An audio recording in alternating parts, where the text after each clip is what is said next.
Welcome to Dateline Schools, a presentation of the St. Clair County Regional Educational Service Agency with your host, Terry Harrington.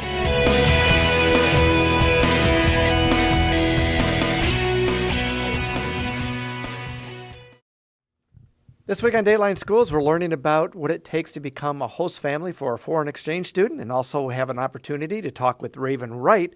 She's a Port Huron High School student who spent some time in Japan as an exchange student this summer. But also joining us is Colleen Boyd, who's from a local representative from the Youth for Understanding organization. And Colleen, is there some training that needs to be taking place for people who want to be a host family? Once you've been approved and picked out your student as a host family, you'll go to a pre-orientation meeting. So we'll meet as a group, and we'll explain everything you need to know about being a host family. You'll meet your area rep, and an area rep is there 24/7 with any problems or concerns you may have. And then twice during the school year, or the exchange year, you'll have another meeting. And that's just kind of share stories and, Sure. and what works and what hasn't worked. That Right. kind of And it's like, well, how do you get 50 pounds of chainmail home? And things like, you kind of brainstorm ideas to help you cope with the differences that you may be facing. Okay.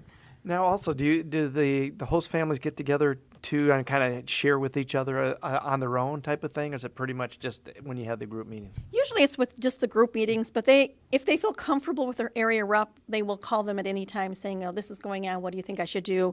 Can you help me with this situation? Type of things like that. Now, Raven, you mentioned earlier this week you spent a couple of days in California. My guess it wasn't going to Disneyland and just having some fun. I'm sure there was some training involved with that too, right? Absolutely. We went to California, for 3 days, and the training was really scary. I think they made it scarier so when you got there it was much easier, because they said that families don't speak English, and then a lot of people got freaked out by not being able to communicate. And so a lot of people were wanting to go home. But once we got there, we all agreed on that it was just so much more easier. Now, what did you find was the greatest challenge for you when you were over in Okinawa this summer? Probably getting used to the heat. It was very, very hot, and I remember I would wake up, because I shared a room with my host sister, and I'd wake up in the middle of the night just drenched in sweat, and the next morning I'd be like, why did you turn the air conditioning off? And she said, I don't like air.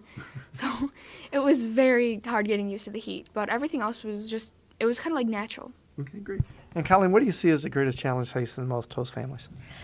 Communicating with the child, going through their ups and downs, because they're also missing home. Mm-hmm. They're trying to adjust to a school they've never been to, because a lot of these kids come from little communities. They're trying to adjust to 2,000 kids in the class in the school. I mean, the whole idea. 2 years ago, our host son came home second day of school, and a big, burly guy wanted to know if we'd send him home if he didn't get perfect grades. And we said, of course not. We'll be back with more tomorrow. For Dayline Schools, I'm Terry Henry.